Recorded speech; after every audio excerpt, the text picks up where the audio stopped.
Japan, the Firestone Indy Japan 300. And drivers love it, but there's a problem area. You see down the far end, the turn 3-4 segment, very tight radius turn.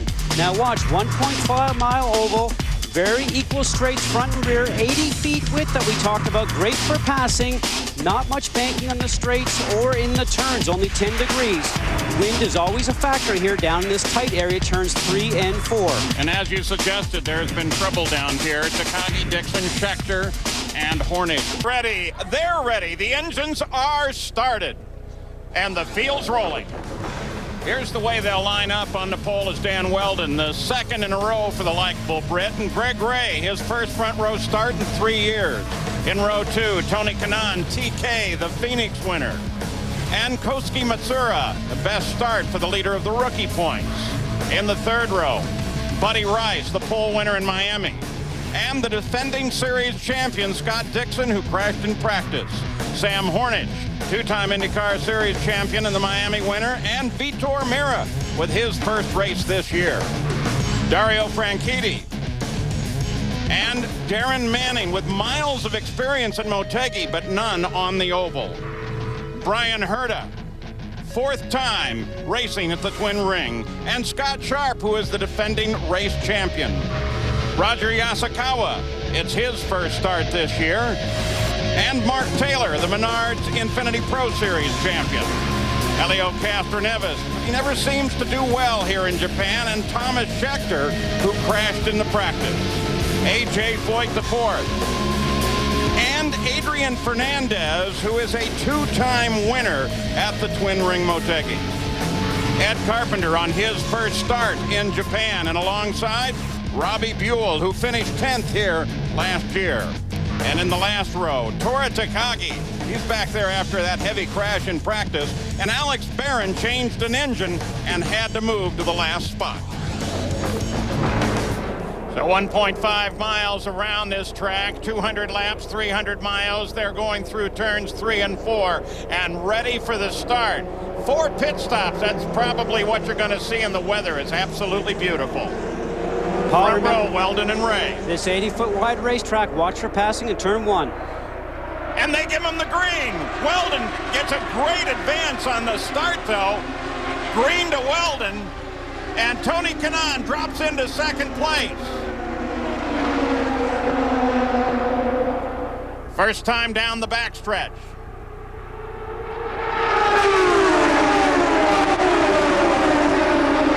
Both of the Target Chip Ganassi cars going at one another. Oh, look at Scheckter get way high. Out of that black groove, Paul, up into that gray area. You don't want to spend too much time up there. You ride with Scheckter. That's Adrian Fernandez, two-time winner here during the kart days. See, Scheckter in the yellow car right now is already pushing that high line. This track is up on the top of a mountain ridge. There's always wind. We have some problems in turns 3 and 4 with guys getting caught by the wind and crashing. You have to make sure you get the track worked in, get some rubber down the racetrack before you push the high line. Well, they get very close together. That green and black car is Vitor Meira, his first time in a car this season. Scheckter takes a look to the inside, tries to get alongside of Helio Castroneves. He's thought better now. He's trying on the low side, down by the white line, down the turns. That's where all the rubber is from the guys driving the groove, as we call it. As the race continues, then they'll start to move that groove a little bit higher up into the racetrack, up into this gray area here. Watch for the black to continue up to that area. This is the 4th race that Weldon has led in his career, 2nd this year. He also led 14 laps at Homestead. The 55 car is Matsura. Started 4th, still 4th. He's got Rice, Hornick, Franchitti all right behind him. There's the front. Let's go to Jack Arute. The call for Vitor Meira. He has now been assigned as part of the Bobby Rahal operation. The team received their chassis just 3 days before they were supposed to lock and load to transport to Japan. They pulled some all-nighters, painted the car up, and they've been here with Vitor at the controls since they unloaded in Narita. Red and blue 17, that is Meira. A very talented young driver. What a guy. He's come to this series from a different country, has done a great job every time he sat in the car, has always been very fast, very fit, and a very dedicated and focused driver, Paul. Another driver making his first appearance this season. We mentioned him earlier, the green and black number 16 car, Roger Yasukawa, Honda Power. How tough is that to come over here, almost in your home country to a point, and race in front of the hometown crowd, and you haven't been in a car for quite a few months? That's a lot of pressure. Sam Hornick, the number 6 Penske car. Rice just ahead of him, Franchitti behind him. Whoa, look at this move. Taylor going around the defending race champion, Scott Sharp. And very convincingly. Now watch Scott Sharp's hands when we drive. That will tell you how his car is working. If he's nice and smooth, he's happy with the handling of the car. You can see him working the gear shifter over on the right-hand side here. Because of this egg-shaped racetrack, the guys are ending up shifting gears going into one turn and coming out of the other. Back at the front, it's Dan Weldon. This race so important for Honda. Honda occupying the top 5 positions, and little added pressure on Honda. Besides wanting to win the first time at their own track, they have never won back-to-back races in the IRL, and of course they won at Phoenix. Can they do it here, Jack Arute? Well, each engine manufacturer is allowed by the Indy Racing League 3 engine tests a year.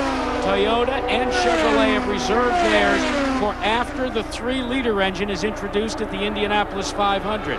Honda, on the other hand, has already used one of their manufacturer's tests up. Immediately following Phoenix, they took an engine that will be a dinosaur after this race, the 3.5-liter engine, and tested it yet again at Phoenix. I think you can see the results and the commitment that Honda has to saving face and finally winning at their own track.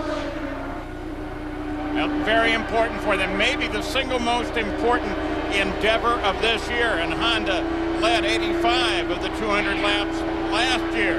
Kanaan led 70 and Kenny Brack led 15. Can they win this year?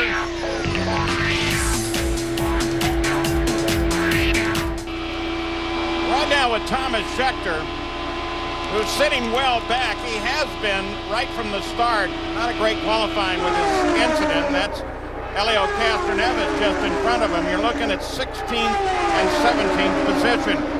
Dan Weldon is still the leader, followed by Kanaan Ray and Buddy Rice. Dario Franchitti has now moved up to 6th, and that makes it Honda's running the top 6 right now. Cars on the move. Franchitti, we mentioned him, getting up there in 6th place. Fernandez, keep an eye on this guy. And Takagi, of course, started way in the back. Riding along with Scheckter right now. He thought he had a good race car, thought that he'd be able to move up quickly on the start. We saw him trying to make a few moves, but could not actually get it done. So right now he's got to settle in, come up with a pace, and just sort of start to work with the car to see what he's got and work on it during pit stops to make it better. Mile-and-a-half track, and they're turning laps at about 198 miles an hour. Scheckter continues to work at high exit to the corner. Well, maybe the car's pushing on him, Paul, which means he's turning the steering wheel and the car's not turning for him. It wants to push the front of the car out towards the wall. So possibly right now he's sitting there and being patient, which is a smart thing to do, and maybe make those changes in the pit stop to help the car. Boy, look at this, as the attack now coming from Buddy Rice on Greg Ray. And Rice just comes right down inside of that red, white, and blue car of Ray and picks up 3rd.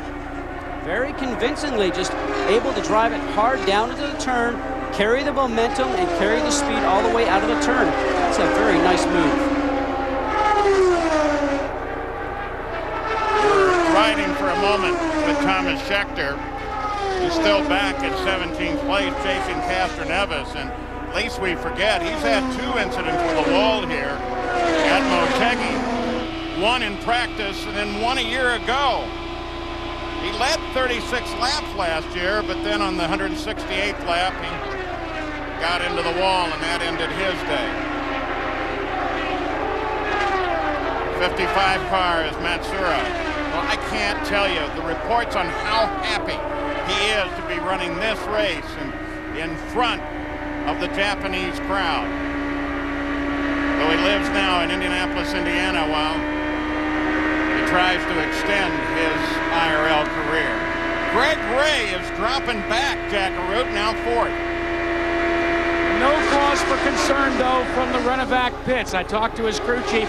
He explained to me that their goal, as Greg told us in the pre-race, is to be there at the end of this race. They feel as if they can stay in the top 5. They'll make some minor adjustments on their first pit stop, but right now they are content to let some of the rabbits go out and lead this chase. And we should be about halfway to the first pit stop. Expected to come 44th, 45th lap, and of course we're working the 22nd lap now with the fine tools, number 26 of Dan Weldon, pole sitter, still out in front and out by a little over a second now. That's a great feeling when you get it and you start to travel to different countries. You try to settle in. Remember, these guys had a long flight over. You know, it's obviously 11 or 12 o'clock in most parts of the United States right now, and these guys all live over here, so a big difference in travel, and I've lived it myself. You have to adjust to their time zone, and then you have to go out there and perform at your best at going 200 miles an hour. That was Buddy Rice getting around Robbie Buell as already they start to work through traffic. And there's Weldon on point, Jack Arute. You know Dan Weldon has been subjected to all of the practical jokes by his teammates. It did not end when he got here to Japan. They have gone the gamut from trashing his room at the hotel to filling his driving shoes with cream and sugar. There has been threats of retaliation from Weldon, though, so stay tuned. At the Indy 500, we could see the lion-hearted one battling back. A.J. Foyt the fourth, the 14 Conseco car slowing down. You got a glimpse of him in the corners. He was down under the line, and now it looks like he's just trying to get around to the pits as the field strings past. Yeah, for Weldon, the best revenge would just be a pole and a win at the Indianapolis 500, the 88th running, and coming up at the end of May on the Memorial Day weekend. Weldon, Kanaan, Rice, Ray, Matsura. Those are the top 5, and they're all Honda. We'll be back right after this.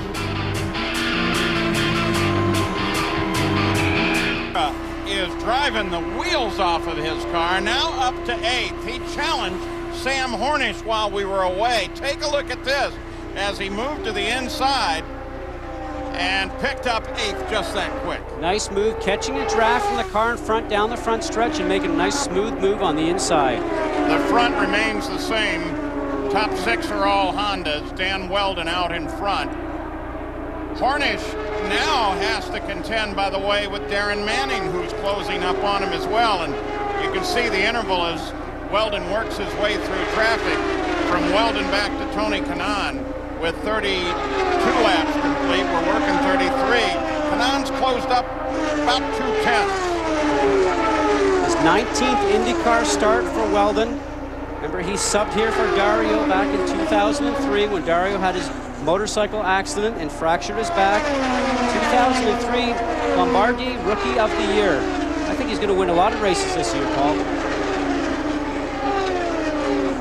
The IRL IndyCar Series racing in close quarters. Vitor Mira, you watch him right there, has been charging up through this pack, now trying to get around Dixon, and in fact gets around Dixon and Franchitti. Look at this as the Target Chip Ganassi cars go side by side. It's kind of racing we've seen right from the start. We're 34 laps into the race and about 10 laps away from the first pit stop. Paul, just listen to him work with the shifter right there, on and off the throttle. 2 teammate cars, obviously Manning's is hooked up and handling. His foot's on the gas, going through the turns, probably 20 miles an hour faster than Dixon right now. Remember, Dixon driving with that slight fracture in the left ankle. He says, you know, it doesn't bother me, but I got to tell you, when you hit a wall, you always like to just complete the weekend, get away from the racetrack, and start fresh the next weekend. I would say he's probably not 110%. And while this track is very smooth, Ed Carpenter in. So this will be the first of the regular stops. While this track is very smooth, Scott, you've got a lot of vibration going on there that can't be helpful. Now, we saw A.J. Foyt the fourth come into the pits. He's also gone back out. Jack Arute, what's his story? Well, I guess you could call it electrical issues, Paul. They came in and they were complaining of zero fuel pressure. They changed several of the electronic boxes. The fuel pressure returned. They sent him back out. It gets him out of sequence, however, because pit stops, as you said, are underway. Look on lap 43 for your leader to pit for service. Robbie Buell, who has been struggling, is already 2 laps down. Look at the Delphi pit timing for Buell. No harm in him coming in early, Paul. When the car's not working and you're going to go down a lap to the leaders, you might as well come in, make some adjustments with the car, and get some fresh Firestone tires on it, and hopefully it will handle better for you. It looked too like they were counting on the tires. I didn't notice any exaggerated moves to change any of the aero on the car. No, a lot of times handling changes can come from tire pressure adjustments, which are made in the pits before the tires go on the car. Dario Franchitti, we have a report, may be having a problem, has come off the pace and then picked it back up, so we'll keep an eye on Franchitti for you as well. You know, he said he was very disappointed with qualifying. He ran better in practice, felt that he'd actually be able to go a little quicker, but the car's a little loose in turns 3 and 4, where everybody's had those problems this weekend. Well, this is interesting. Franchitti turned a lap in the mid-170s, and then on the last lap dropped up to 194 miles an hour. Leaders, Weldon just ran a lap at 198. He's been as fast as 201. Fastest lap in the race, 201.1. And Tony Kanaan and Buddy Rice, who are second and third, have been running laps over 200 for the last several laps as the cars get lighter. Now remember, Paul, these cars are different aerodynamically than they were when they were here last year. There has been a reduction in downforce with these cars to try and make them a little bit more even for all the drivers. This really only needs to be singular. Yamaha lap leader has been Weldon. Very impressive job he's done. Obviously, he's enjoying the handling. He's got the mechanical end of that car working very well in combination with the aero. They just overhauled the number 12 car, the Panasonic car, at Takagi. And I know you're thinking that hit was awfully big in practice for Takagi. Absolutely. Anytime the car goes directly into the wall like that, does not have the energy absorbed by having the suspension, the wheel, the tire hit the wall first and absorb some of the energy. When you get a direct hit like that, and I've lived it, I'll tell you what, it really puts a shock through your system. And he looked a little dazed, I would say, when he was getting out of the car. 3 wide, going into 1. And Foyt the fourth in the middle of all that. He'd been running laps at 176 miles an hour. Look at the rest of the field stack up behind him, and that gave Kanaan a chance to just close right down. Weldon was lucky with that, though, Paul. Watch how close they're getting here. And what ends up happening is you get that dirty air from the car in front. These guys will have the cars slow down in the turns with that less downforce they get. But Weldon was very fortunate that he didn't get pushed more below that white line from Foyt the lap previous. Roger Yasukawa realized they were there and finally let the leaders come on through. Ray was quickest last time around at 197 miles an hour. You have to be impressed with Greg Ray, an owner-driver in this series. Only has 1 car, came here, looked like he was going to be on the pole for most of the day until he got nipped at the end by Weldon. Some of his crew are actually part-time, and got to give credit to he and the complete team. They've done a great job here in Motegi. Well, and certainly at the party that Jamie Little is at, as Matsura makes his stop just as we expected on the 45th lap, but you can bet at Texas Motor Speedway they are pulling for Greg Ray, hometown track. Here's the pressure for the driver. He's sitting in the car, keeping your foot on the brakes, allowing the drivers to do all the work on the car. Right now, there's some wing changes going there on the front. A nice clean stop. Saw Schechter come in. Let's go to Jack. Well, Greg Ray was one of the teams that came with a reduced number of crew members. In fact, they're allocated so many tickets per team. They didn't have enough crew members to fill the number of tickets. They will be working understaffed here when they make their first pit stop. In the meantime, the leader of this race, the Jim Beam Flying Tools team from Andretti Green Racing, ready to come in and hot on his tail, will be your second place car, Tony Kanaan. They are in pits 1 and 2 here. Let's watch this as it will be Kanaan that will make the move first. Canaan pulls on into the his pit road, marks. turns in. Hornish goes by, heading out. Boy, look at that great service by Andretti Green Racing. Tony Kanaan making his stop on lap 47, and here comes your leader, Dan Weldon. He's led from the start, from the pole. Jack Arute. Paul, a quick last-minute move, knowing that Kanaan was going to pit and seeing the pit in front of Dan Weldon filled. They decided to go one extra lap. They're telling me that they can pull it off. And the last words to the driver, remember, stay focused.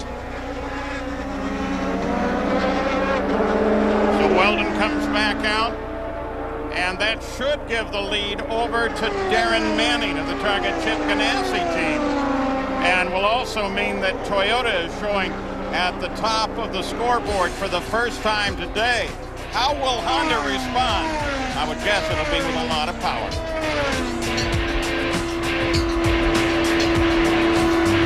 Chip Ganassi team. So with all of the stops complete, Dan Weldon has reassumed the lead. Honda's in the top 3 positions. Weldon, Kanaan, and Rice. And that's Buddy Rice right there. Darren Manning, the number 10 car, red and white Target Chip Ganassi Toyota Power, is sitting in 4th, and Matsura is still hanging on strong in 5th place.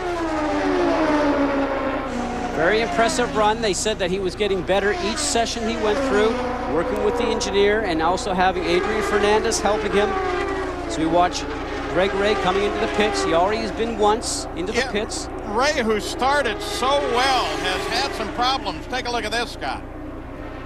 Rice is down on the bottom, just squeaking between the white line and just shoves Greg Ray up, moves Greg Ray up into the gray area. So right now what they're looking for is suspension damage on the car because Greg has been back out after a tire change and the car's probably not working well for him. I saw him tugging on the right rear, and they'd look hard at the left rear because that looks like where there may have been some contact with Rice. Hasn't affected Rice, though, during the last lap at 195.6 miles an hour.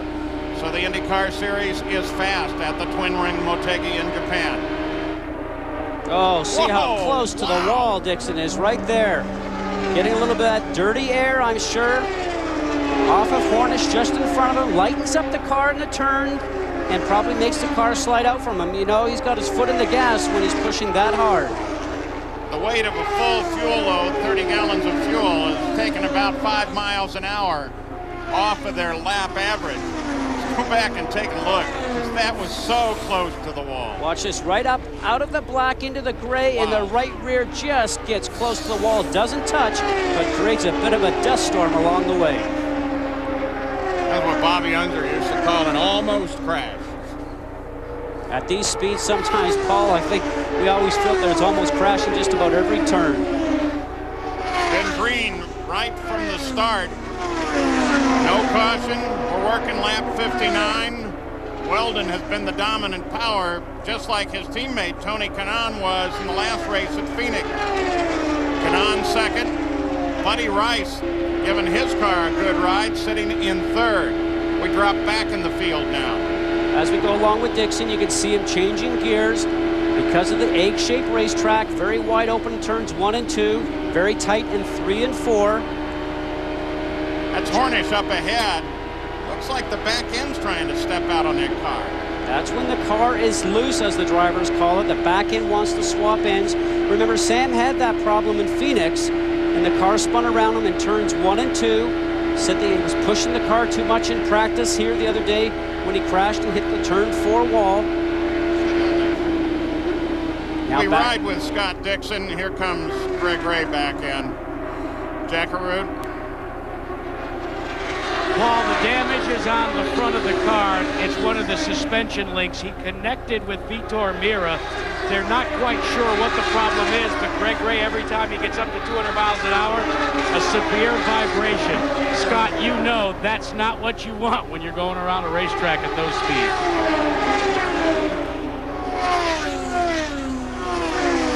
And Ray, with his problems now, despite that great start, outside of the front row, has fallen 5 laps behind the race in 19th place. More traffic. Franchitti with his teammate Weldon coming up on him. Franchitti is 10th, so Weldon's just charging through this field. Franchitti did a nice job to help his teammate there. Just made sure he left enough space for him to get through underneath the sort of made sure Scott Sharp wasn't going to interfere. A little bit of teamwork going on there. Here's Scott Sharp off the throttle, tells you that his car's probably not working as well as he'd like it to.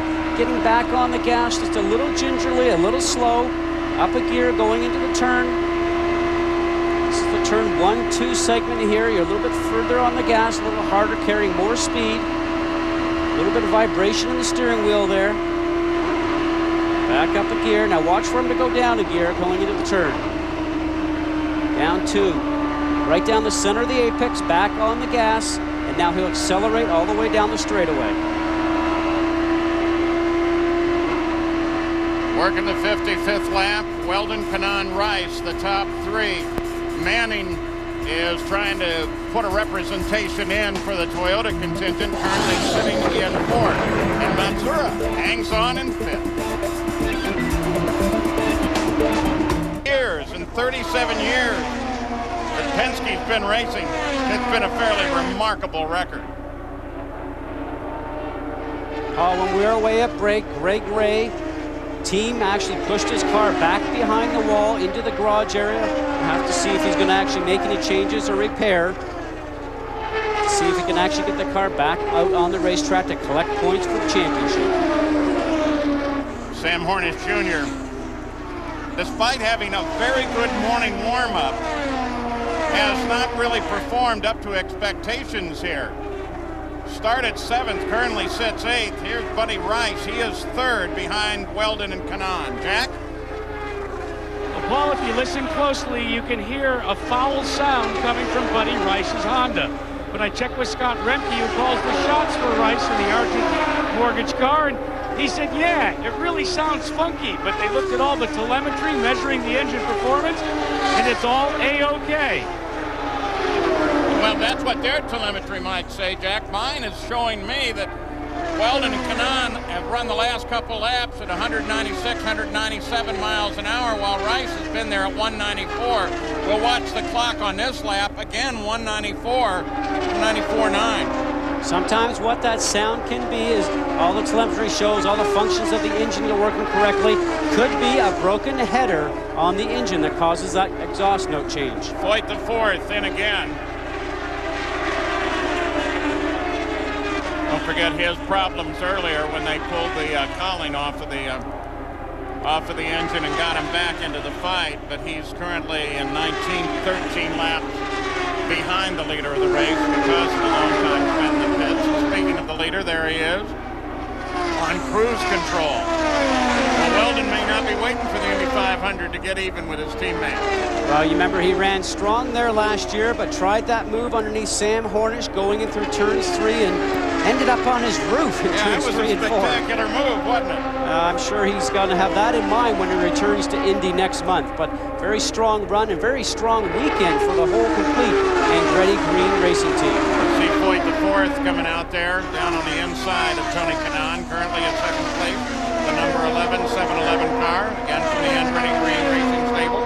And Paul, AJ Foyt the 4th right now, I got to tell you, when you're that far down, you're having that many problems with a car, you almost wish that something would just actually say, let's bring it in and let's either fix it or get off the racetrack. Because at 200 and 205 miles an hour, you're sometimes almost just in the way. It's been a very frustrating, well, now over a year for AJ Foyt the 4th. Such success in the Menards Infiniti Pro Series, and then driving for his grandfather has had its problems here. Jack Arute, you've been keeping an eye on Foyt the 4th. Well, Paul, AJ Foyt the 4th has been suffering from electronic problems throughout the course of the day. I asked him before the race how difficult, as Scott was alluding to, is it to drive a car as the yellow comes out, Paul? You can hear him slow, and the report from race control is debris. So the first yellow comes at the 78th lap with Weldon in command out in front. Paul, there's many ways you can see the yellow. You see the lights flashing right here, and the flagman obviously using the flag. And along with the lights that are inside the car, the drivers get notification right away along with the spotters. 4 different ways to know when there's a yellow out on the racetrack. So as the field slows, we're still, I guess, about 10 laps early to stop. And you'd want to stretch this out if you can, but if it's debris, you wouldn't think it would be that long. Well, that's going to be the play right now of the spotters standing up top of the stands, communicating to the pits, letting them know what they see on the racetrack, and watching the service vehicles to see where they are, how many go out. It's a big game right now, and you really have to play this correctly. But the rule of thumb is if the leader is going to stop, then you follow the leader and stop with him. So we'll have to wait to see what Weldon does underneath this yellow. Dan Weldon gets a chance to take a deep breath and relax a little for the first time today. He's led all except for the time that he went into the pits, as you look at the Yamaha lap leaders, and that was 2 laps that Scott Sharp was scored in the lead, and that 77 laps is more than Weldon's led in his entire career. Now, Paul, if Weldon leads the 90th lap, because this is the 90th race that Firestone has had tires in the IRL, he will get a $10,000 bonus if he leads that 90th lap, and maybe something he can buy for his new home that he just got in Carmel, Indiana. Oh, not that. He's got to throw a nice little party for all his friends in Indianapolis. Drivers are cheap, Paul. He won't throw a party. Well, I've noticed that out of you, but I thought you were the exception. Thank you for that. No, you have been a very gracious guy. You bought a White Castle once. Now, I've said about follow the leader, so the leader's going to come in and look at this pit lane. It looks like rush hour. Everybody laid out. So this is going to come on the 80th lap. They're making 45 laps between stops. Green flag run. So at least 2 more. Maybe only one. Maybe only one if you play it right. Let's go down to Jack Arute as he watches Weldon come in. And this time, Dan Weldon will find his teammate, TK, Tony Kanaan, in front of him. But Weldon goes around Darren Manning's pit and hits the marks exactly. Kanaan ducks in as well. This will be a battle between the 2 Andretti Green teammates. 7-11 in pit 1. Starting out first, he lights it up. Almost hits the rear tire on the right side of Tony Kanaan. But a very uncharacteristically long stop for Kanaan, guys. Yeah, Kanaan was in there for a very long time. Weldon comes out reassuming the lead. Kanaan doesn't lose a position, but Taylor and Hornish, they come up, while Dixon and Matsura and Castroneves all had slow stops. Interesting for Castroneves, huh? So Weldon, now under caution for the first time today, can breathe easy for the moment. When we come back, we'll check with what's going on in Texas.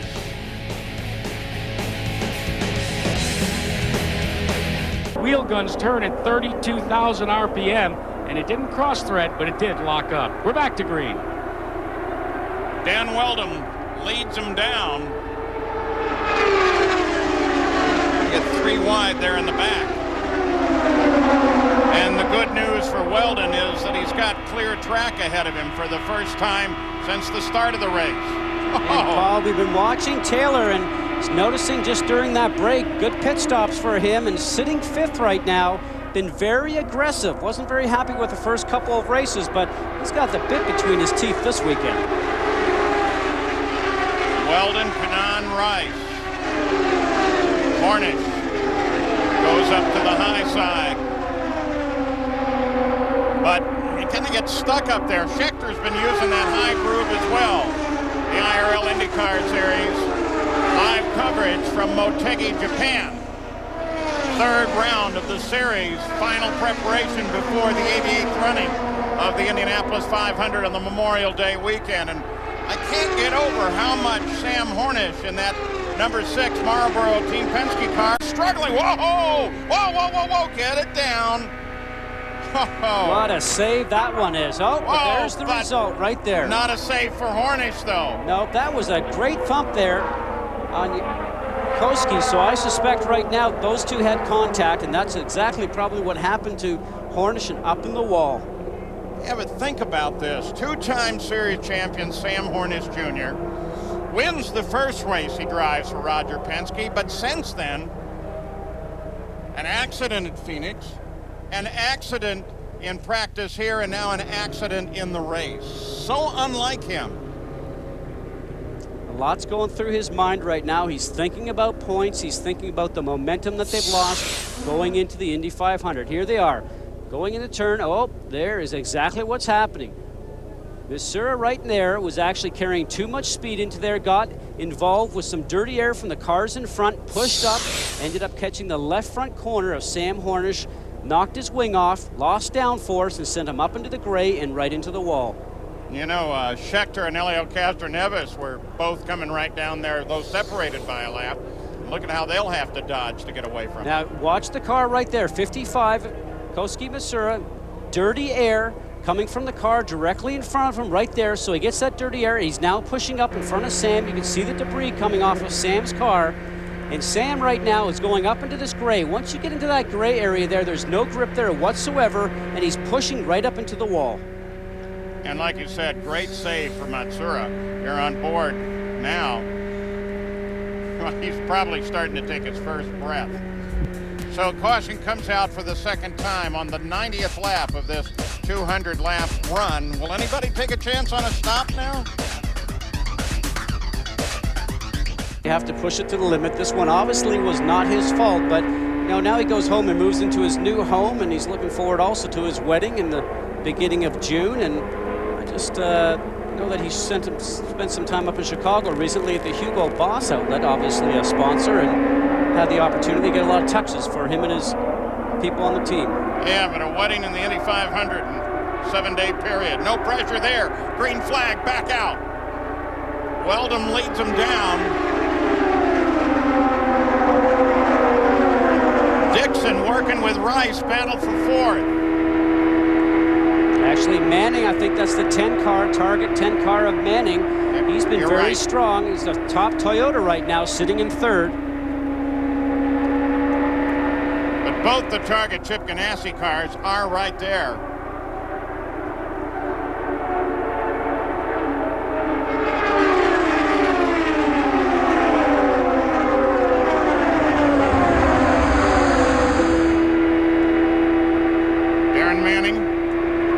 One of the Brits racing in the series from North Yorkshire, England.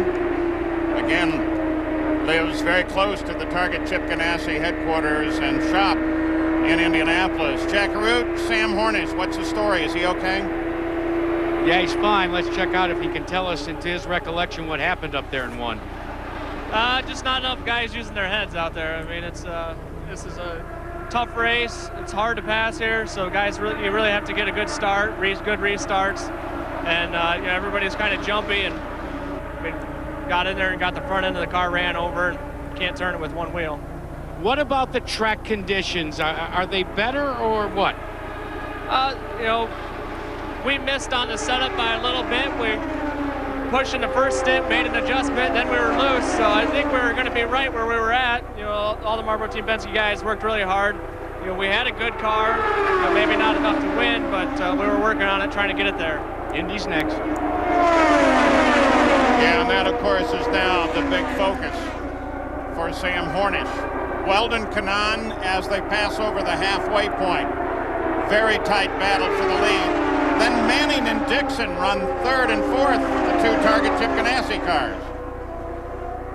Looks like Kanaan's got maybe the better car right now after that last pit stop. He's certainly being able to chase down Weldon, being able to run behind him, which tells you that his car's working very strongly in the dirty air from the car in front. But remember, this track is different on both ends, so sometimes the car will work in turns 1 and 2, and maybe not so well in 3 and 4, so you have to play your cards right and try to take advantage where you can. 2 Hondas, then 2 Toyotas, then a Honda and a Chevrolet make up the top 6, Jack. Well, Scott, you were talking about Tony Kanaan being a little bit quicker after that last pit stop. That is indeed correct. But according to Dan Weldon, no one can beat him, and I quote him. He says, the car has been perfect all day. You know, at the start of the race, he said he was worried about Tony Kanaan. Well, Kim Green just radioed to Tony that it was his chance to try and close, and Weldon is still running just fast enough to keep Kanaan at bay, and the Jim Beam crew is not at all concerned about TK at the moment. In fact, last time around, Weldon ran 198.8 compared to Kanaan's 198.6. That was the fastest car on the lap But of course, Weldon is running clear of traffic right now. On board with Darren Manning, third place. He's looking up ahead trying to find Kanaan. Kanaan's, well, about a straightaway ahead of him right now. Downshifting 2 times going into that tight 3 and 4 segment. Got the car a little loose right in the middle of the turn, pushed out a little bit. So he's back on the gas. Try this too. A report from one of the observers says the possibility that 55 car of Matsura, who's battling off and on with Helio Castroneves, may have actually gotten in contact with Castroneves. I don't think I'd want to do damage to 2 Penske cars in a single race. Roger might want to talk to me about that. Well, especially when everybody gets on the same plane on the way home for about 14 hours, Paul. I'm not sure that's probably a good thing, but Manning's got a lot of experience. He's been over in Japan many, many times. He's raced F3 in Japan in 98 and 99, and always looks forward to coming back here. This is what we were talking about. Ooh. More of an almost than a real touch. Yeah, just that's almost like an excuse me, pardon me, I'm coming through, and that's exactly what he did. Castroneves now has 7th.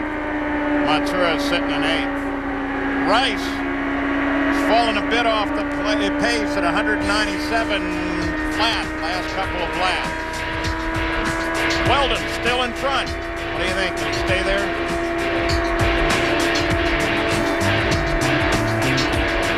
Weldon, almost unbeatable it seems, a full half second ahead of his second place teammate, Tony Kanaan. Though it looks closer than that now. They've picked the pace up, 197.5 miles an hour. Mile and a half, just right at a mile and a half around this place. Just think of that, nearly 200 miles an hour, and they've had laps at above 200. Weldon was 201.1 at one point in this race.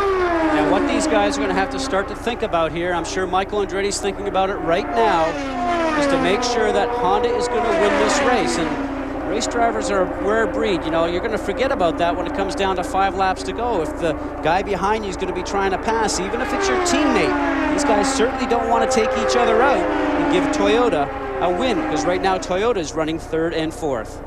Let's go back to Jack Arute. Well, guys, I have a question. All of a sudden, listening to Dan Weldon, Mr. Calm, Cool, and Collectible has raised his voice a couple of octaves, questioning his crew chief several times about settings in the controls of the car. Scott, all of a sudden, could that be someone that's beginning to think that maybe he's on the verge of his first victory and starting to pucker up just a bit? A lot of pressure, as we talk about, not only on the driver to win the race, but because even Michael Andretti said, you know, I wish that maybe I didn't win a race a few years ago driving a Ford and maybe let the Honda that was finishing second win, because right now, that's all we feel right now coming here to Japan is to win this race for Honda at their home track. And the driver feels that in the cockpit, and more pressure as the race starts to wind down, Jack. Well, if anybody's going to ruin it for Honda, it might be this guy, Darren Manning, who is 3rd, Toyota power. His teammate right behind him. The 2 Toyotas are about 3 seconds back. Don't forget, O'Reilly Spring Nationals final round coverage. Sunday, 5 Eastern, 2 Pacific on ESPN2. For more information, log on to ESPN.com. As we ride along with Manning, you can see his helmet there, that very neat green color. Interesting to note that when he lived here, his helmets were painted here, and still today, he has his helmets painted over here and then shipped back to America because he just happens to love the paintwork that the chap does for him. Jack Arute, Michael Andretti's team's looking strong. And right now, Michael Andretti's watching 1 versus 2. Michael, with the Honda victory so important, do you let these 2 guys go at it, or do you try and do some sort of modified team rules? Well, we don't have any rules, but they're 2 smart guys, and they know how important this race is to us, and you know, they're not going to do anything stupid. One of the great things that Michael has talked about, as has many of the crew members on the Jim Beam crew, is the maturity that Dan Weldon has shown in this season. He'll need all of that and more to hold off TK and the rest of this pack. Just got around the 27 car, Alpine sponsor Dario Franchitti running 10th. There he is. one of the 4 cars in that stable. So it's Honda, and then 2 Toyotas. Then Rice with his Honda, who has kind of settled down about 195 miles an hour. Here's Taylor in 6th place, Chevrolet power. Now, when you think about the Panther team, you certainly would have thought that Thomas Scheckter would be the lead Chevrolet in this race, but right now, Taylor, the leading rookie in the lead Chevrolet, has raced over in this area before, raced in Macau, the street race in South Korea in F3, but had never been to this track before.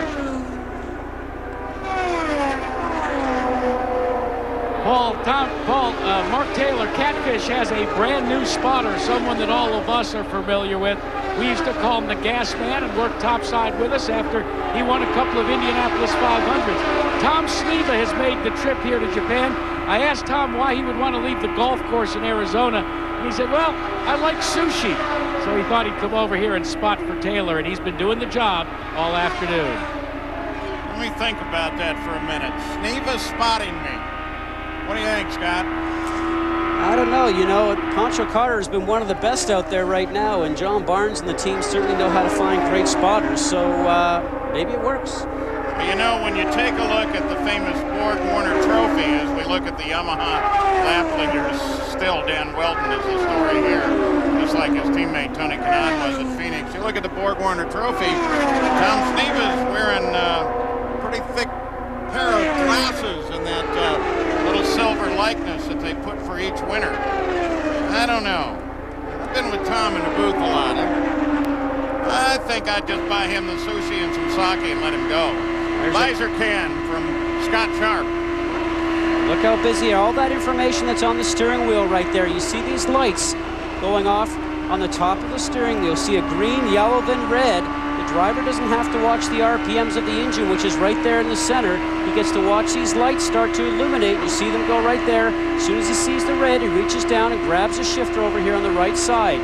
You don't even have to lift your foot off the throttle. Just reach down and the shifter has an electronic spark cut into it. You don't even have to do much work. Delphi car looking good there, and 123 laps now complete, so we're probably getting pretty close to another opportunity to come into the pits. 43 laps since the last stop by the leader.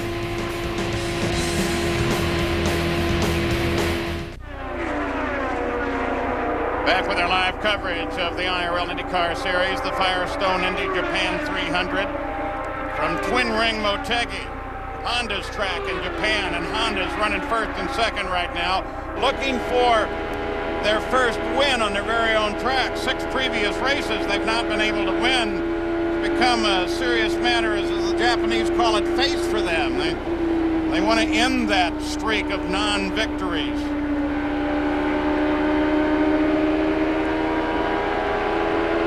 Scott Dixon is 4th. His teammate is 3rd. So it's Honda, Toyota.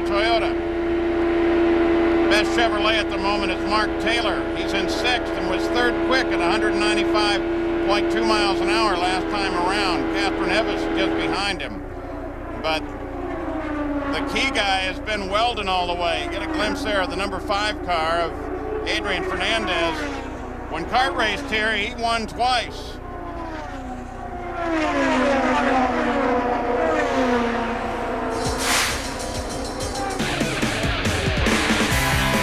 Hoisted that trophy, and not just the trophy. The Japanese are very well known for taking particularly great care of the winner with gifts here. Adrian now his 2nd race in the Indy Racing League. Currently 13th, a lap behind the lead. Got Scheckter all over the back end of his car. And that battle with Scheckter is a battle for position.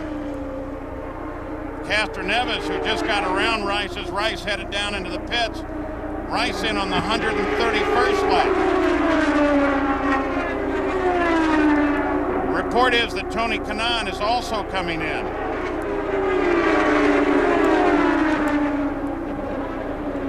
I guess you don't want to take any chances with it. I would think this is a lap or 2 early certainly for Tony Kanaan, but at least they're going to get the pit cleared out for Weldon to come through as the leader, and then it should be just one more stop. Jackaroo? And that, Paul Page, is exactly the decision that the 7-Eleven crew has made. Tony Kanaan will be the first to pit because he is the chaser. They'll leave the chasing to the next lap. A problem again with the wheel nut on the right rear. He is off and away, and in a football field a second, that delay probably cost him 200 yards. So that clears everything for Weldon to come in. Manning and Dixon moved to second and third. Taylor to fourth. With the stop by Kanaan. Target fast lap of the race, 201 miles an hour. Fourth lap, we've mentioned it several times. I'll tell you what, just think about that. Full load of fuel, fresh start, and he turns at 201. He's serious. And what they call a green track, Paul, because usually the track sat overnight. I think there was a little sprinkle last night, and so the end result is you got a green racetrack. Weldon now handling traffic. Scott Sharp, defending race champion there. Talk about the width of this track, Scott. 80 feet, widest in the series. But the grooves seem to be fairly singular. And we've seen Schechter. We saw Hornish run a little high. But is this track, do you think, going to get wider between now and the finish? Well, these guys have been pushing it up a little wider on the entry and on the exit. But remember, you're trying to keep the fastest line possible, so the easiest way to do that is go long and high on the outside going in and hit the center apex. And there's Foyt obviously slowing down on the backstretch. Is that electrical problem he had before, which they thought was related to the fuel pump, or did he maybe just run out of gas? Well, one of the observers is suggesting that it may just be a fuel issue. The fourth, not that far though. Only 18 laps since he was last in, so you wouldn't think that'd be it. Mark Taylor comes out of fourth and into the pits.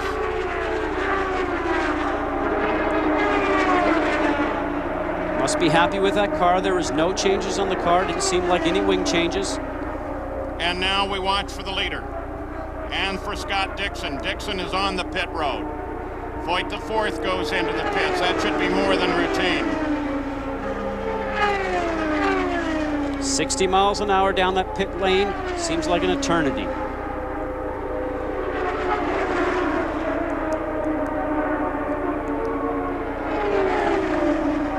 No changes again for Dixon. Just 4 Firestone Firehawk tires. It goes well. And here comes the leader. So Manning picks up the lead on the 138th lap.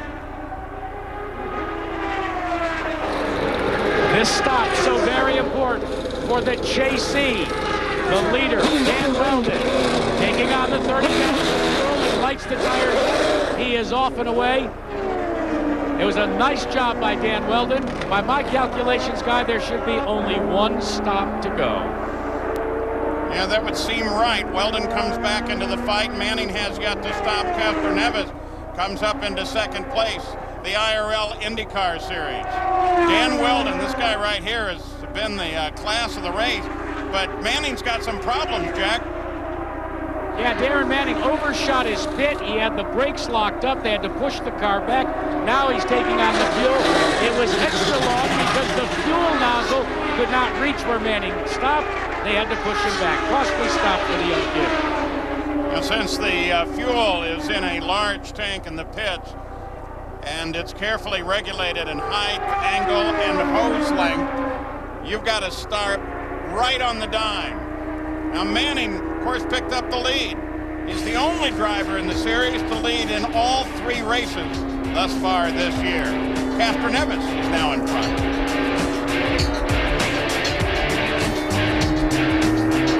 Ford been having some health problems lately, and we wish him the best. Firestone Indy Japan 300, Motegi Japan, the Twin Ring, the Oval. Dan Weldon has been out in front most of the race, but the question now is, can he get back there? Elio Castroneves being scored as the leader on the 145th lap. Now they pick the scoring up and put Weldon up in front. They have been dominating so far, not only this race, but also the weekend. Kanaan has been fast just about every session. Weldon is really just going to have a perfect, what we call a hat trick here, if he can pull this race win off, because he was on pole, has led the most laps of the race. If he can pull off this win, it will be certainly a personal best for him for the weekend. But more importantly, we've talked about it many times, the win for Honda at their home track, something they've never had since the track has been built. Jack Arute. Guys, how important is it to have a teammate? Well, if you're Dan Weldon, it was very important. When he hit the ground in practice, he said he couldn't catch the car and drive it even to the pit area. It was so bad. After the first practice session, he huddled with Tony Kanaan, and the Andretti Green team went to work.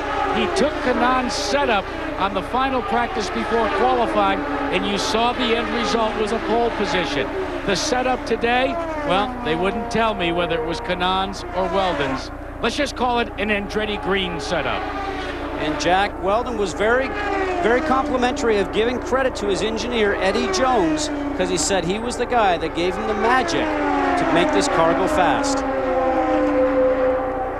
Second place, Kanaan. Hot off that dominating win at Phoenix and trying to chase down his teammate. One more stop before the end of this 200-lap run, 300 miles. Looking for Dixon, there he is. But he's got some room to make up, back markers to get through. And remember, he has a broken bone, one of that myriad of bones that's in your foot from his accident here in his left foot. And again, while the track is smooth, the vibration in the car can't be helping him. Certainly noticeable, but thankfully for him, it's on his left foot, a foot that does not get used very often here, because once you leave the pit lane and you're rolling, you no longer use the clutch to change gears in these cars. So his right foot's doing all the work right now, probably pushing down the throttle and touching the brake in the turns. Moving now into the final quarter of the race. A good view of Schechter there, currently at 11th. A bright yellow Pennzoil Panther car. A quiet weekend for him, you would expect with the team, Panther Racing team and that machine. Andy Brown's the engineer, and his talent would be a lot more competitive. Thomas Schechter, incredibly fit. His father, of course, Jody, a former world driving champion, 7th in the series last year. And his team saying about him, wow, they're really shocked at how bright he is and how he figures stuff out with this car. Learned how to drive the ovals of the IndyCar series on a video game, though, before he came to the series. Paid off for him. So dominant with video games today, you know, when I started doing that, Paul, there wasn't any video games out with motor racing on them. Yeah, a motor racing video game for you was like a wooden block with wheels, wasn't it? Well, thank you. Weldon, Kanaan, Dixon, top three, and Dixon's a good 6 seconds behind the leader. But still with one more stop to go, and so far only 2 cautions in this race. First for debris, and then the crash with Hornish. Hornish, by the way, okay. Fernandez slows on the front stretch. Wonder if he, hope he didn't leave any oil or anything down when that happened. We don't know what the problem was. Just 11 laps since his last pit, so you can't think it's a fuel issue. Coasting on the apron right now. Anytime you have a car problem, you want to get below that white line that he is just to his right. Off the racing line, if there is any oil liquids coming off the car, that's exactly where you want to be. So we'll keep track of Adrian Fernandez, a 2-time winner on this circuit.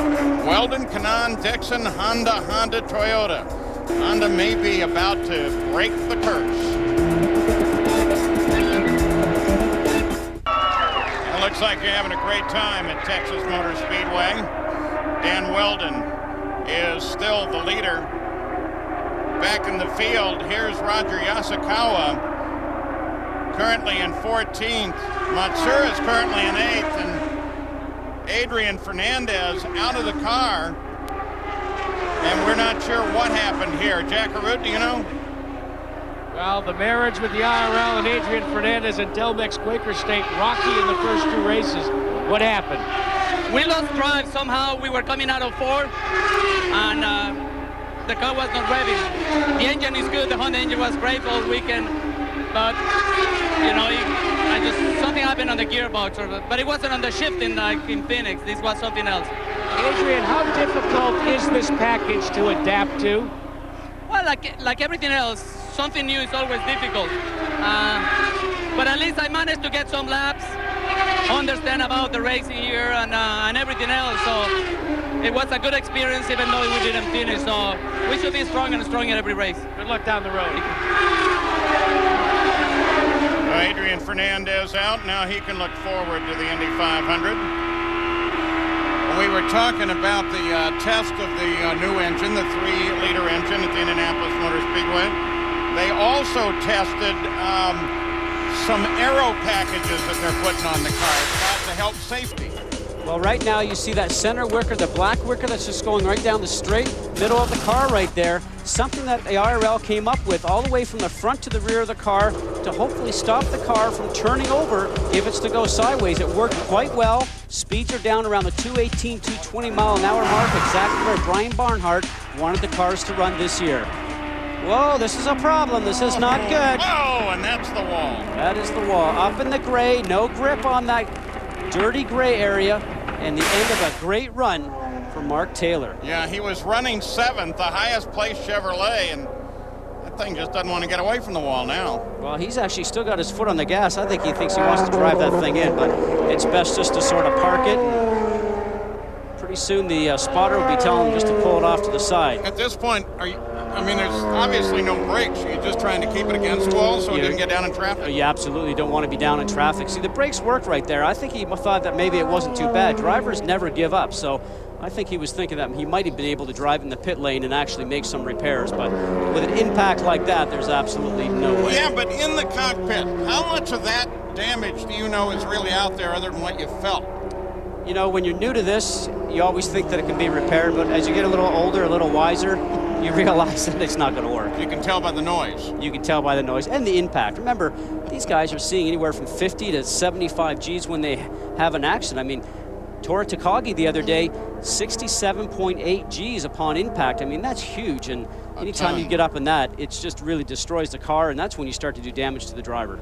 Delphi safety team brought all their equipment over, and they're on top of this one as they were on Sam Hornish's accident. See, he's already high on the outside of that black groove line, probably just trying to go around the car in front, and as soon as you get on that gray portion that you see, and you have no grip there whatsoever, you've lost grip on all 4 wheels, and you're just going for a ride towards the wall. So Mark Taylor has climbed out of the car. He, therefore, is apparently okay, though he'll have to go in for a cursory check at the hospital. And final stops. Are they going to come up now? One more look at this. Takagi came running down on Takagi pretty hard. Yeah, very close there, you know, and he probably just tried to make sure he didn't have contact with Takagi. Just not 2 lanes wide. The groove is not wide enough for both cars, and he doesn't look very happy, but that's 2 Panther Racing cars out at the same time here in a very short amount of time. Yeah, whenever a driver looks back over his shoulder like that, you know he's looking for somebody. Scott Dixon, Jack, may have a problem. The report, gentlemen, is that Scott Dixon has no brakes or very little brake. He hits the pedal and doesn't feel anything. The crew is prepared for the pit stop. It's a good thing that it's under yellow. It's a better thing it's only 60 miles an hour. We'll see if 6 to 8 crewmen can bring a car to a stop on the marks without brakes. Well, and Jackaroo, what do you think with this? I would think this caution period would be the time I'd make my last stop of the day. Oh, absolutely. They are well within the window. This will be the last stop. The thing that is critical right now for all of these guys is not to make a mistake. Sometimes your mind can wander when it's not a green flag pit stop. You're not quite as focused. This will be the telling time now as all the leaders pull onto pit road, led by Dan Weldon. Weldon will be the first to hit his marks. Meanwhile, Dixon tries to stop. He gets in, as does Manning. Kanaan is running. Speeding time at the zoo, and the Lion is out first. Oh, yeah, Weldon roared in and out. Castroneves, who had a good stop last time, but boy, Weldon just roared in and out of there. pace car, Johnny Rutherford, the driver, stopped on the track waiting for the whole field to come out now and line up under the caution. Guys, this is going to be a sprint to the end, because by the time we get the track cleaned up, probably somewhere around maybe just over 20 laps towards the end of the race, we got a report of maybe a wheel going through the infield sometime. So if that's the case, and there it is. You picked a fine time to leave me loose, Wheel. Well, you know something? You like country. You like country music. Well, you know, 51 is this. If this is the situation, Barron's going to have 3 wheels, and as we saw Sam happen earlier, cars don't work that well with only 3 wheels on it. It's pretty hard to hide it, too, when you've done it. It's off Alex Barron's car. And it makes, you know, in the pits, there's only, you know exactly who changed that wheel, and you can imagine how they feel when they know the car's coming back in. You're going to have to put another one on. And, of course, the other pit crew guys they're famous for not giving you any quarter whatsoever. Weldon leads under caution. Sprint to the finish coming.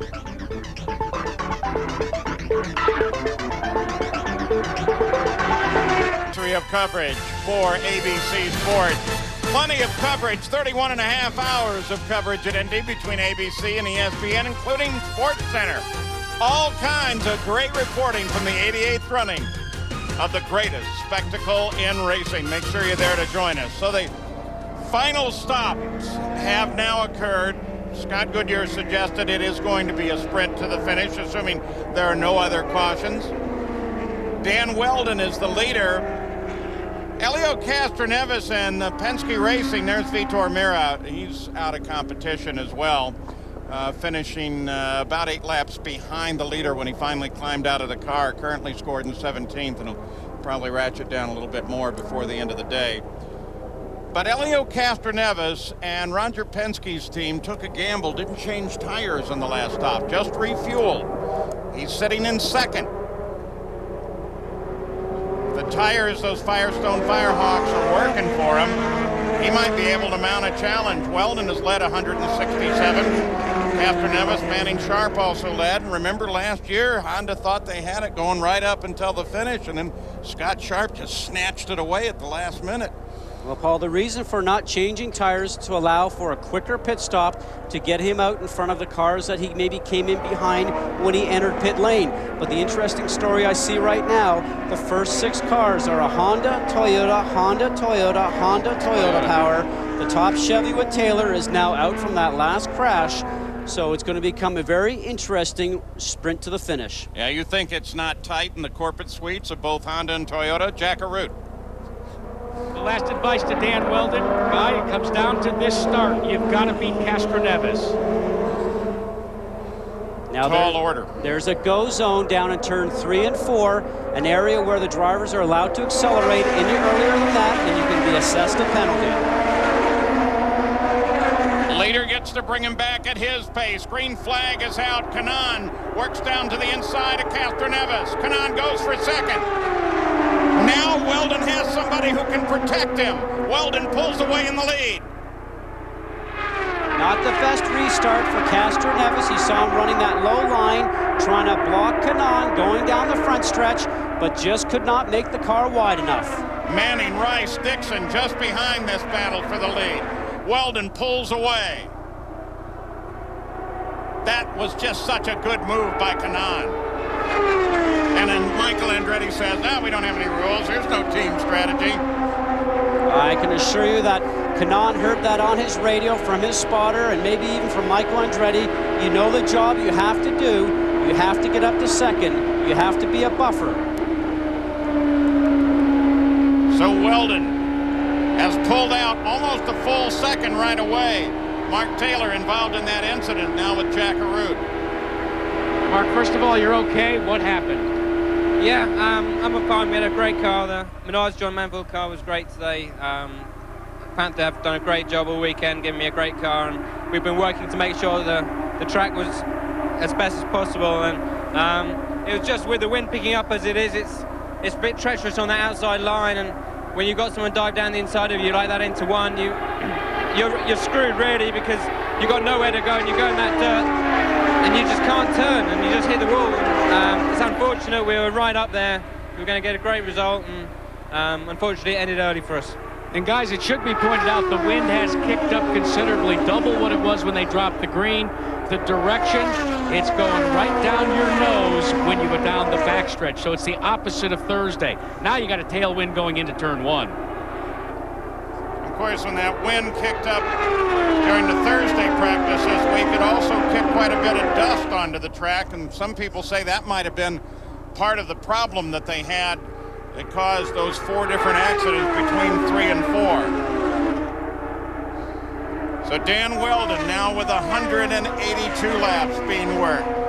Tony Kanaan sitting back there, and not really sitting, he's nibbling away at Weldon. Weldon, of course, made his debut here 1 year ago. What a way to celebrate that anniversary. What a way to get even with that guy in second place if you can win it, because the rest of the 3 guys on the team, Kanaan, Herta, Franchitti, every chance they get, they're pulling some sort of practical joke on Dan Weldon.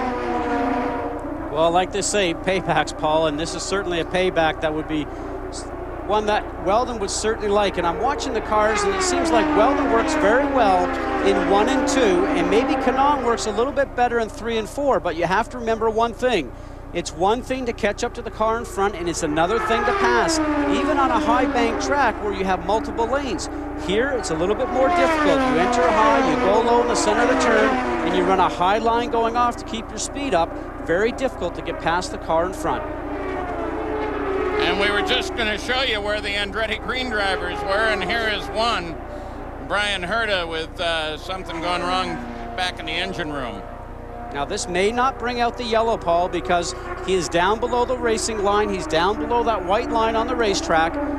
And if there is any fluids coming out of the car, they are off the racing line. Yeah, but they really have to take a look on the backstretch and make sure that whatever it is, and it looks more like water than oil because it's a lighter color, that none of it got on the racetrack. And now we've run a full lap since this has happened and everything seems safe. So now Andretti Green Racing with just 3 cars, and 2 of them running first and second. Franchitti is 7. Weldon and Kanaan both running laps above 199 miles an hour. Fastest 2 cars in the race, Jackaroot. And Paul, you were alluding to the practical jokes back and forth. Well, Dan Weldon tried one on Tony Kanaan earlier this weekend. He went out and he bought a giant rubber nose, and he added little feet to it, a wind-up toy. And when Kanaan was doing an interview with Japanese TV, he let the wind-up nose go into the shot. Kanaan just looked and said, "Remember, I'll get even." Yeah, I'm not going to touch that. I promised TK no nose jokes for at least 5 years. But you, on the other hand, could do hair jokes there, Jack. Oh, silence from across the ocean.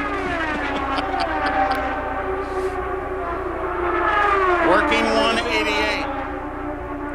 Coming to the final 10.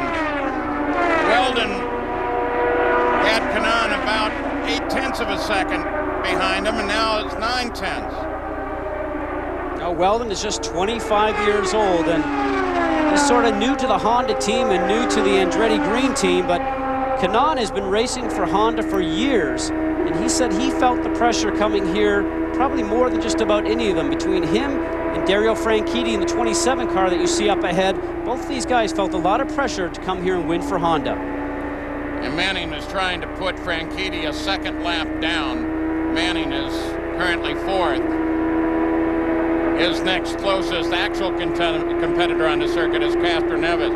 You got a glimpse of the 55 car of Matsura a moment ago, currently running in 8th. And 8th is the highest that any Japanese driver has done. There he is right now in races at Motegi, done twice before by Tora Takagi.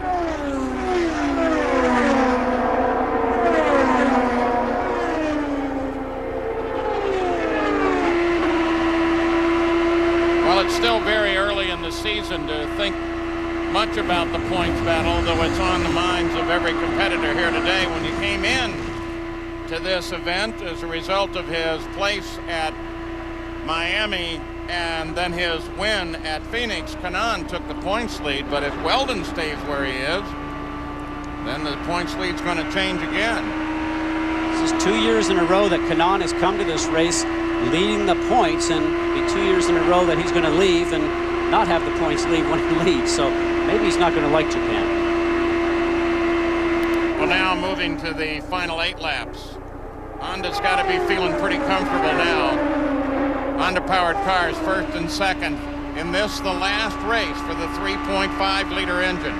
Down to 3 liters for the 88th running of the Indy 500. I love this shot. Just shows how busy the driver is inside the cockpit, inside the office, as we like to call it. See all the information there on the Delphi wheel.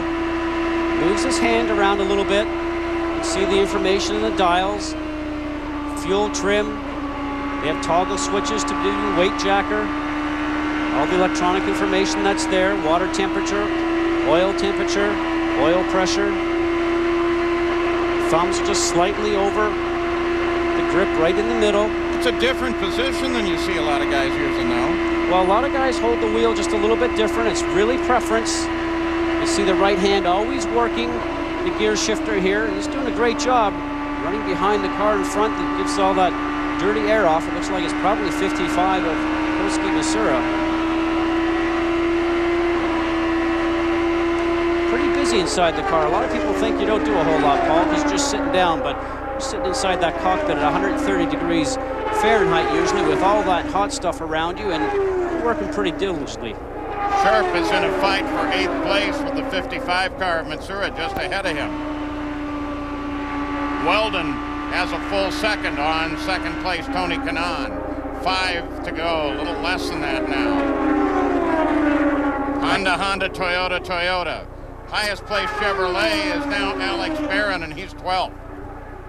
You know, I know Michael Andretti said that there's no team orders, but if Tony Kanaan was to get anywhere close, I would have to think that Michael would be on the radio and say, guys, why don't we just leave it as it is right now and get the job done for Honda. Yeah, wouldn't it be something if the two of them ended up battling with each other and taking each other out? No, I wouldn't want to be around to hear that argument. Like we said, a long plane ride home when everybody gets on the charter to come back across the ocean. Well, and it's happened. The predecessor of this team was Green Racing, Team Green, and they had more than one occasion in which their teammates got together.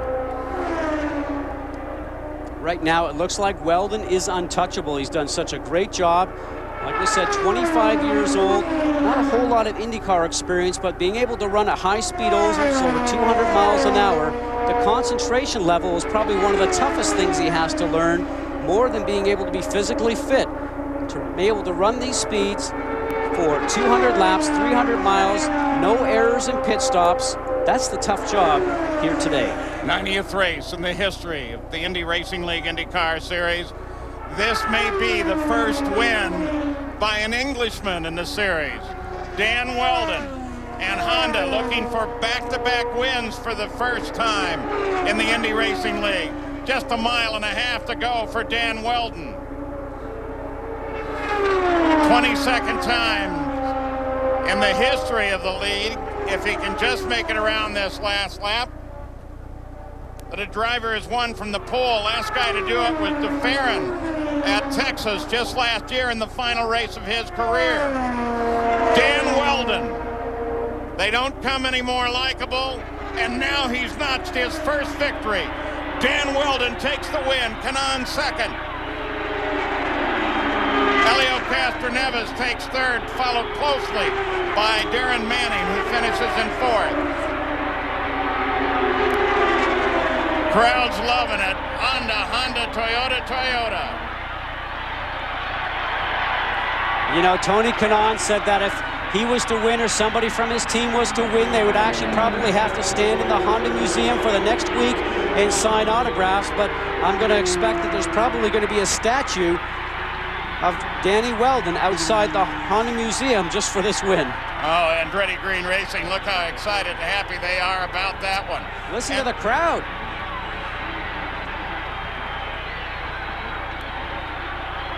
Now, psychologically, that really sets you up for Indy, doesn't it? Looking strong, looking tough.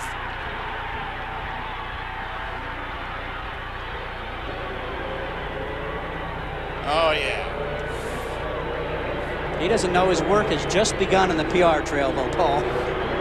Well, he's got one of the neat things about Twin Ring Motegi and the Japanese and their racing is he's got about an hour and a half of ceremonies to go through now.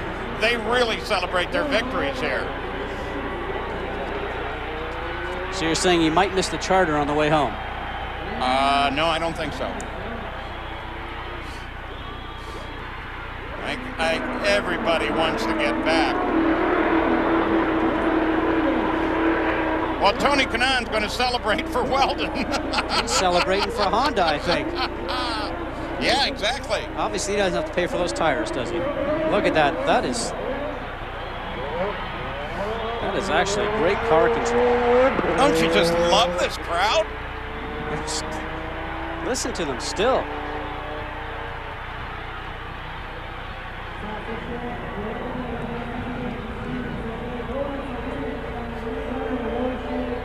So Honda has now scored with Weldon and Kanaan their first ever 1-2 finish and did it at the Twin Ring for 6 years. Newest winner.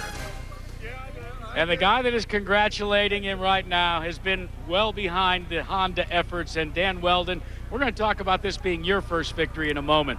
But how important is this victory for your power plant in Andretti Green Racing? Honda finally victorious at the track they own and maintain. Yeah, I think that's awesome for Honda. His son from Honda. Thank you very much. They worked so hard for this, and they deserve it. And the team did a fantastic job. Andretti Green Racing, the Klein Tools Jim Beam car was excellent. My boys were awesome, and the Firestones, the last set, I mean, they stuck, because if you can beat Kanaan around this place, you're doing okay. So it's fantastic. Like I say, for Honda, they worked really hard for this, and I think they deserve it more than any other engine manufacturer in the world. But the Japanese fans are awesome too. And one of the things that you alluded to in the pre-race with us was the fact that TK, your teammate, Tony Kanaan, was going to be your worst nightmare all night, all day, was he? Yeah, he's always my worst nightmare. He plays too many jokes on me. But he's an awesome racing driver, as are Dario and Brian there. I have 3 teammates that I honestly think you could put them in any championship in the world and they'd run up the front, whether it have 3 wheels, 4 wheels, 2 wheels, whatever. So it's awesome. It's awesome for the guys. Let's talk for a moment about the conversation that you had with Tony Kanaan after you brought this Jim Beam Klein Tool car to a stop here. What did Tony have to say to you? He was just shouting, which is what he normally does. So, no, like we have a special bond in this team. It's amazing actually, and I just love being part of this. But it's fantastic to win my first RL race here for Honda. In 12 months, you have gone from a rookie now to the points leader in the Indy Racing League's IndyCar Series, going into the biggest race of the year, the 88th running of the Indianapolis 500. Can you do the double? It's with this team and with this engine behind me and the Firestones, I think anything's possible. But I mean, you can't get too excited. This series is so competitive that I mean, Indy's going to be very, very difficult. But he will be up to the task. And one of the things, Paul, the trophy here that is given at Twin Wing Motegi, it is a replica of the famed Borg Warner trophy. So Dan Weldon's visage will now go on this sterling silver trophy. He'd like to add one in the end of May.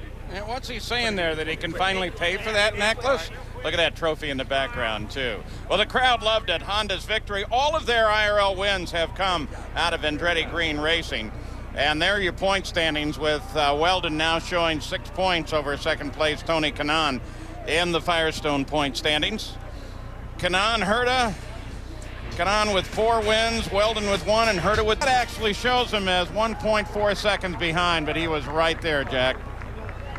And Helio Castroneves is finishing in third. And Helio, you had what had to be the wildest day in Japan ever. Tell me a little bit about it. I tell you, all the other side of the world, I had everything. I stole it, I come back, I went last, lap down, whatever. I saw this guy in my mirror to let me down. So, again, it's one of those things. But the team, our team, Penske, did a phenomenal job, finished the strategy. And, hey, I'm happy. We're still there on the points. Yeah, and the last call on that last pit stop, what does it say about the Firestone tires when you can elect to do a fuel and go? Guys, I tell you, unbelievable. I don't know how held it, but held it. You know, on the last few laps on the court, the car started moving. I was like, please, just 2 more laps. And incredible. Thanks, and thanks for Firestone, thanks for Toyota, because they did also. I overwrapped so many times, man. So I was like trying to go fast, but thank God I finished. but it was Honda that swept it 1-2, Tony Kanaan.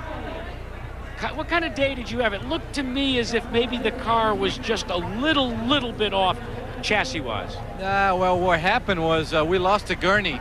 We have a gurney on the under trail, and I lost a right rear gurney, and that's like 80 pounds of downforce. And I knew right there that I wasn't going to be able to win, so I told the team, guys, let's do our best. I had to pit it because of that, my car was handling really bad, so I came in early, made an adjustment, and you know, I'm happy with second. I mean, Honda tried to win this race so much. I said, hey, Dan deserved it. He led the most laps. He had the strong car. The whole Andretti Green team did a great job. And let's talk quickly, very quickly, that move on the restart when you wanted to get by your Brazilian friend here, Helio Castroneves. How important was that to the victory for Dan Weldon? Wow, I mean, I told the guys in the radio, I said, boys, tell the rookie it's his day, and I'll protect him as much as I can. So I had to try to pass Helio and not hold him up because Dan was really strong. I don't think either of us could pass him. Tony's been very kind. Tony's been teaching. Enough, enough. I mean, that's enough. I've been teaching him, but that's enough. The championship, you're second and third. We're going to let them continue. Fifth at Phoenix, fourth now in Motegi. But he doesn't want to hear that, Paul, because that means he's going for third at Indy. So there they are, unofficial results. 6 cars on the lead lap. But of course, long runs, only 3 caution periods, long runs of green flag and a short track. I think that's probably what caught Buddy Rice out, because he was certainly competitive until that last long green run. And Toski Masura finishes in 8th, and that ties the 2 8th place finishes by Tora Takagi for the highest place Japanese in front of their home crowd. Some interesting outs as well. You would have thought that Greg Ray, for example, would have done much better starting on the front.